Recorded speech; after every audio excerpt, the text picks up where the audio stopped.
What about instead of a synthetic moon, we just gave you a bright enough light to shine at the moon so that when the Earth is blocking the sun's light, instead of it's waxing or waning, you could just see the whole thing. How many lumens do you need, Anna, to be happy? Okay. All right. You accept that? We don't have to make you another fake one. We just got to make a really bright light. Like as bright as the sun. God. I mean, if that's okay. All wow, right. I want you to accept it with your whole heart if you're going to accept it. Or don't do it at all. Can you just say that I can get a synthetic moon? You can get one. Yeah, there's like a beach ball that looks like the moon that lights up. We're gonna get, we can Sky Mall. We can get her like one of those moon thing that hang. Yeah, you want a hanging moon? Sure. Okay. I'm going to send you a picture of my butt later. Okay, all right, I'm happy. Now I'm happy. Okay, here's my well-timed query. Can sharks go backwards?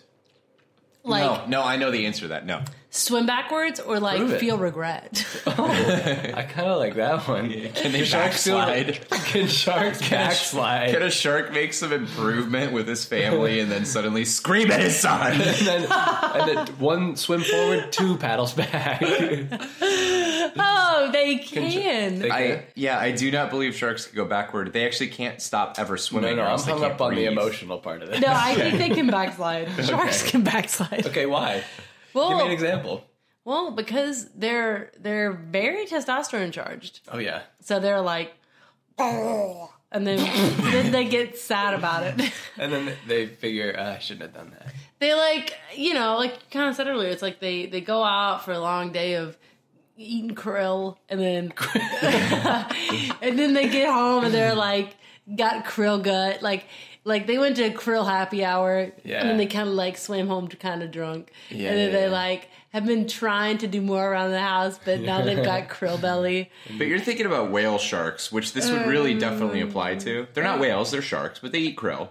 And they have a more pathetic backsliding versus like a great white backslide, where it's like they had a real strong like slot machine addiction. And then they cut it pachinko. For a while. Do you know what pachinko is? Yeah, it's a Japanese thing, huh? It's a Japanese gambling stuff. Yeah, if you drop a ball. Great whites are pachinkas. Okay, wait, I accept that. Great whites are pachinkas. And they can totally backslide. They can have a cigarette after eating a salad. Okay, great. Well-timed query. Over. Done.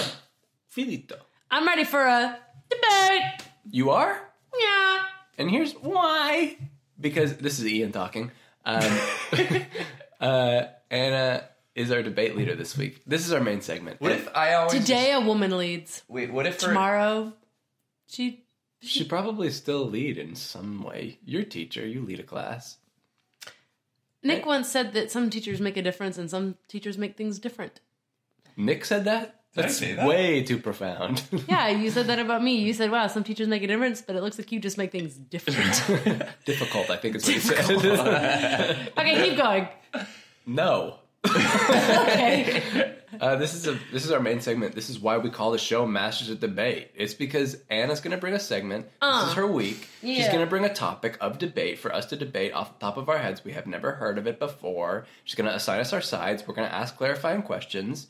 And we can add statistics, one each. We can each add a statistic, and it goes beyond the shadow of a doubt. It has to be true. It's scientifically founded. Science says, And it's only one each. One for me, Ian, and one for Nick, who's over there. If I'm just farther back, and you're really close, that'll be easy for people to tell. It'll also be easier for me to win the debate, because my voice is more present in their brain. Actually, it's really up to Anna, so it doesn't matter. It's not up to the listener. Sorry, you've been not included in winning. Honestly, if any of you want to come and be a studio audience, I've got like one more seat in my apartment. Yeah. So you can come. You can cram. Or one listener, you can come. Okay, gentlemen, are you ready to debate? Yeah. I'll get there. Okay, he'll get there. Okay, this week, I'm a newlywed. I just had a registry, so I just got some cool stuff for my kitchen. Pause. Are you still in... Not really pause. I'm not pausing the podcast. Don't pause, audience. Are you really still a newlywed? I think you have a year. I think you have a year. Okay. I'm at 6 months. Okay, unpause. Okay. Newlywed. It feels like it's been forever. Okay. For me, it's still fresh and invigorating. Good for you. Don't ask his opinion. Am I right? Okay, I just got some new cool stuff on my registry, and I have to be honest though, one of the best things I've gotten, one of the things that's absolutely revolutionized what I call cooking, is my blender. I got a very nice blender, but I gotta be honest, I'm really afraid of it. You're intimidated by it. You're scared of it. I put some zucchinis in that bad boy to make a little soup. And I get really nervous every time I push the button. As long as it's soup. Yeah, wait. Oh, it's very good. I would have been nervous about the soup. Oh no, Thinking, I'm scared of the soup. This will be bad. You get creme de foie and zucchinis and some spices. You can make it in 10 minutes. It's so good. What's a creme de foie? It's like fancy milk. It's like fancy sour cream. Oh, so it's fancy milk. Yeah. Did you know that milk is just okay? Milk is just... I just learned this today. If milk goes bad, it becomes sour cream. If sour cream goes bad, it becomes yogurt. If yogurt goes bad, it becomes cottage cheese. And then you put a cottage cheese in the strainer, and what comes out is milk, and it starts over. Wow, that's awesome. So expiration dates are just like a it's just like regeneration. A yeah. It's like a quinceañera for the right. milk. Somehow. Okay.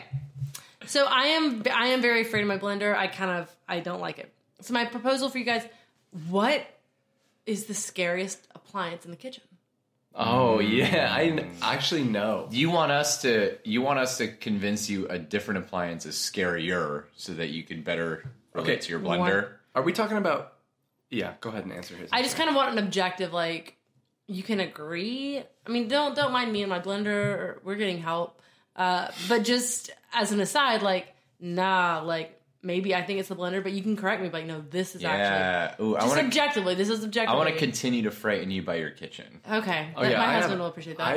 Okay. Let me ask this clarifying question, Anna. Please. Is this intimidating, or is it like I'm afraid, I'm scared? Like, I don't like to be home alone with the blender. Yeah. I know. Like, if I'm home and I'm like gonna make the zucchini soup by myself, I like wait for my husband to get home. I like this debate. I just don't know what's gonna happen. I like this topic too because you can't assign sides. No. We have a few of those, I guess. Nick, I would love to go first if you'd allow me. You can. I know you have seniority because you're boy 1 and I'm boy A. There's no seniority. It's just... What are you doing with that Tupperware? Well, I need a cookie. You don't have to be secret.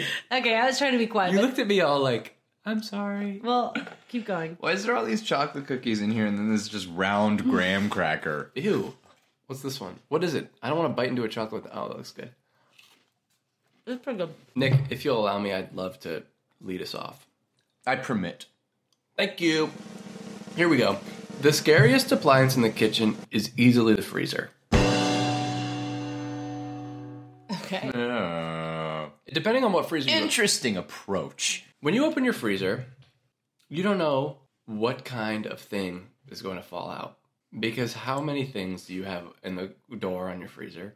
So many things. A lot. That's right. I never open my freezer because something's going to fall out. Someone's going to jump out at you and startle you. It's going to be a frozen pizza, which I am aficionado of. Uh-huh. It's going to be an ice cube tray that I set haphazardly on top of another ice cube That tray. might not be frozen yet, and it's a deluge. And it can be diluted. No. Deluge? Like a lot of water suddenly at you. Cold water. I love teaching water. you vocabulary. And then here's the thing. Let me expound a little bit on this. If the water comes out, it's not frozen, it spills on your feet, you're trapped to your floor because the ice water froze around your feet to the tiles. And then you're going to track water all over the house. Well, or you, even more likely, is that you're stuck on the ground forever. Yeah. Have you guys have experienced our broccoli ice, correct? No. Well, Kate and I had found like a Pinterest thing of like freezing broccoli. That was your first mistake. Yeah, in the ice tray, so you could just heat it up real quick in a frying pan if you need some broccoli. Now, we haven't been able to effectively get rid of the little broccoli blossoms, like individual. Forever. All of our ice has a little broccoli in it when you come to our house now. Case in point. Yeah. Whenever I open my freezer, first of all, if I was to get stuck in my freezer, which I could see taking place, I don't know that I could push myself out. Okay, there's a handle on the outside, but there's no button on the inside. Well, how big is your freezer? Well, my freezer's the size. I got mine custom made to be my size. Okay. Because I eat my weight in frozen items every day. Okay. So, if I open that door up And it sucks me and I'm in there for good. If, for some reason, I don't get sucked in, I am still probably going to drop something on the floor because that always happens. Of course. And if it's water that's half frozen, it's going to stick to my feet, then stick to the ground. My feet are trapped there for good. I die because I fall over face forward because I'm not very coordinated. And I break my knees falling forward. And then I'm stuck there until Emily comes home, which is late at night. I mean, and today. she comes home like super drunk. And she'll be wasted drunk. And she won't know what to do. Pockets full of dice. Yeah, and she'll yeah. And playing cards. Uh-huh. And lipstick. And lipstick from all the guys she's seen. Yeah. Pogs. What's a pog? It's a circle that you hit. You hit it with other circles. And she has a big mallet from playing whack-a-mole. Who knows where she's been. Anyway. Sounds like Chuck E. Cheese. And that's why Freezer's the scary. In Reno. So that's, in conclusion, Freezer is the scariest. Very scary. I am intimidated, and I hope your wife's okay. You're picturing, right, being frozen to the ground. Yeah. In front of your fridge and then falling forward and breaking your knees and hitting your head. Yeah. Ian, can I jump in now? Yeah, it's all you, my man. Yeah, you cast a vision that... Who's talking? Rightfully, Nick is talking right now. Nick, Colin. You've cast a vision that is rightfully frightening in the sense that when you open a freezer, there is an element of startled that you could encounter. Something's going to fall out. A startled that leads to an unintended series of consequences. Yeah. Right? You said it best. I've said it. I've just repeated what you have told us. Succinctly. You painted a scene that I'll think about when I leave here. And you'll think about But I want to paint a scene for you. Yeah. Imagine you're in a boat. Hell yeah, I love a boat. And you're floating around, you're having a good time with your friends. It's a pontoon boat. I love pontoon Yeah, boats. you got country music going. That's the only kind of boat you probably know about, Anna, being from Alabama. Yeah, my daddy had a pontoon boat. Pontoon boat. Pontoon boat. We had a pontoon boat. We did. We did. We got a pontoon boat. So you're in your pontoon boat, and the sun is going down, and suddenly you realize that you were in a part of the river/lake consortium where they all come together, and the water is dark, and the sky is dark. Oh. And you start hearing something bump the bottom of your boat in the middle of the bayou. This has happened to us on our pontoon boat when I was a kid. Yeah. Was it nighttime? Yeah, we went out and slept on the boat once. And there is deep fear in that, right?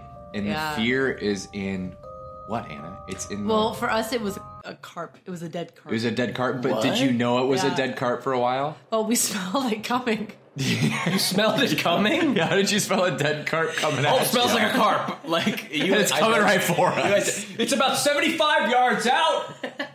Port side. A dead fish. That dead carp is moving 15 nautical miles. You think it's a catfish? No, Anna, it's a carp. It's a carp. A dead fish buoying down the Tennessee River has a very distinct smell. Well, regardless, there's a lot of fear in dark water. There's a lot of fear in being in a place that Yeah. you The have Kraken. never been. The Kraken. Space is scary because we don't know what's out there. There is fear in the unknown. That synthetic moon. Yes, there is fear in the unknown. And what is more inscrutable and confusing than a microwave? Wow. Wait a second. What's after with my pontoon boat? I'm stunned. You put something in it, You don't know how it push works. some buttons, it yells at you for 30 seconds. does. It goes, It just breathes and depending loudly. on your home, and in my home, I don't know about you, Ian, probably, the rotation of the microwave probably didn't work, so it was regularly going, junk, junk, right? It's a good answer. Yes. And There is- also, it's like, okay, it's been 30 seconds, it's done, and I'm gonna like scream at you every 5 seconds now till you open exactly. me. It's And every microwave, not to make your point better, every microwave is different. is different. I'm Yeah. like, do I have to press time cook or can I just start typing in the numbers? Exactly. And 30 seconds might be enough on your microwave, but it may not be enough on mine. And sometimes it blows the whole power out at your house. Exactly. Okay, not my house. I pay for a whole grid. There is a lot. I don't get how microwaves work. You put the food in, it yells at you again. You bring it out, it's hot. And what I do know is that it's got a bunch of radiation in it. And so not only do I not know how they work, I also don't know what type of particles they're shooting into my sphincters and giving me some kind of disease. How many sphincters do you have? One.